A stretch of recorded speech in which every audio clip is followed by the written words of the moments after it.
जय माँ शमशान काली। आज मैं आप सभी को माता हिंगलाज देवी की साधना के विषय में बताने जा रहा हूँ। 51 शक्ति पीठों में यह शक्तिपीठ शिरोमणि शक्तिपीठों में माना जाता है।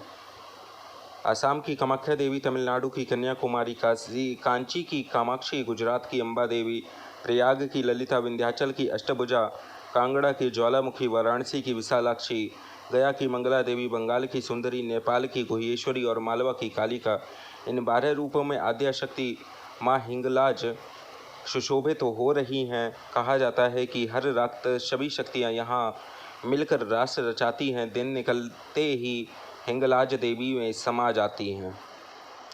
भगवान श्री राम ने जब रावण का वध किया था तो वह भी यहाँ ब्रह्म हत्या से मुक्ति पाने के लिए तपस्या की थी यहाँ पर आकर के, और इसके प्रमाण के स्वरूप उन्होंने इसकी दीवारों पर सूर्य और चंद्रमा अंकित करवाए थे, जो कि यह एक अमानुष कृति है, क्योंकि कोई भी मानव पर्वत शिखर से लटकती शिला पर इस प्रकार की आकृति अंकित नहीं कर सकता है। माना जाता है कि ये मंदिर यक्षों के द्वारा बनाया गया है। हिंगलाज देवी का ठुमरा दाना यहाँ प्रसिद्ध है, जो कि बहुत से साधु लोग उसे पहनते हैं। ये माला चूना पत्थर की मणि से बनती है। ऐसे पत्थर हिंगलाज क्षेत्र में ही मिलते हैं, जिसे छोटे दानों को ठुमरा कहते हैं और बड़ी माला के दानों को आशापुरी कहते हैं। ऐसी माला खरीद कर यात्री हिंगलाज माता के चरणों में उस माला को अर्पण करते हैं। एक बार की पौराणिक कथा है कि एक बार कैलाश से भगवान शिव और माता पार्वती आशापुरी जंगल के रास्ते से हिंगलाज पीठ जा रहे थे। भगवान शिव ने पार्वती जी से कहा, मैं थक गया हूँ और भूखा भी हूँ, तुम यहाँ खिचड़ी पकाओ, तब तक मैं जंगल से बाहर निकलने का मार्ग ढूंढता हूँ।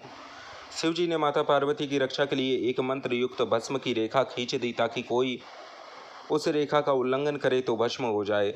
इसके बाद शिव जी सुरक्षा के लिए अपना अमोघ त्रिशूल भी माता पार्वती को देकर वहाँ से निकल गए। पार्वती जी खिचड़ी बनाने लगी। उसी समय एक भयंकर असुर वहाँ पर आया। घने जंगल में पार्वती को देखकर वह काम पीड़ित हो गया, उन्हें पकड़ने के लिए दौड़ा। यह देखकर क्रुद्ध हुई माता पार्वती ने शिव के त्रिशूल से असुर के पेट में प्रहार किया। असुर की देह से जो रक्त का फुहारा छूटा वह खिचड़ी में पड़ गया और वह अपवित्र हो गई।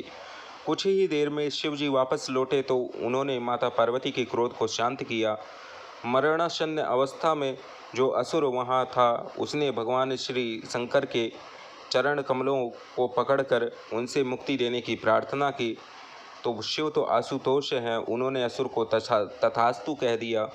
तुरंत ही असुर की देह भस्म का पहाड़ बन गई और उसकी आत्मा शिवलोक में चली गई। देवी पार्वती ने वह अपवित्र अन्न वन में फेंक दिया। खिचड़ी के दाने तुरंत चूना पत्थर हो गए। इन चूना पत्थरों को पवित्र ठुमरा और आशापुरी दाने होने का पार्वती जी ने वरदान दिया।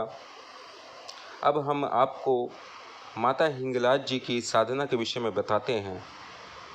इनकी साधना करते समय आप एक चौकी पर लाल वस्त्र स्थापित करना है, उत्तर दिशा की ओर मुख करना है। चौकी की स्थापना भी उत्तर पूर्व दिशा में ही आपको करनी होगी।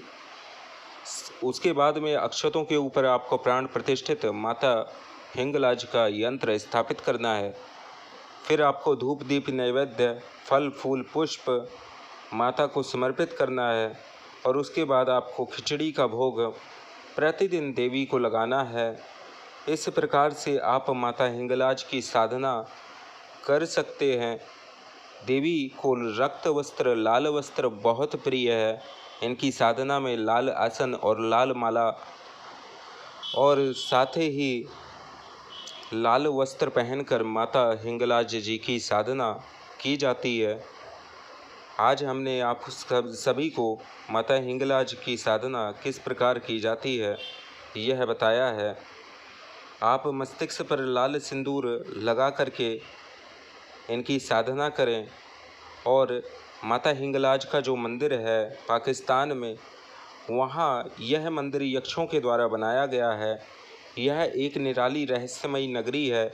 हवा नहीं, प्रकाश नहीं, रंग बिरंगे पत्थर लटके हुए, पिघले हुए पत्थरों की चाहर दीवारी और छत और नीचे भी रंगीन पत्थरों का फर्श।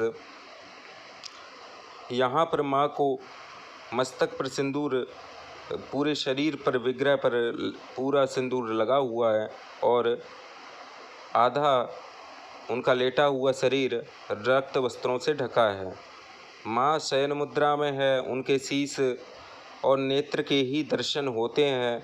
मंदिर के साथ ही गुरु गोरखनाथ का चश्मा है। ऐसा माना जाता है कि माता रोज सुबह यहाँ स्नान करने आती हैं। जो भी भक्त साधना करना चाहते हैं वह हमसे संपर्क कर सकते हैं। आज के लिए बस इतना ही। जय माँ शमशान काली।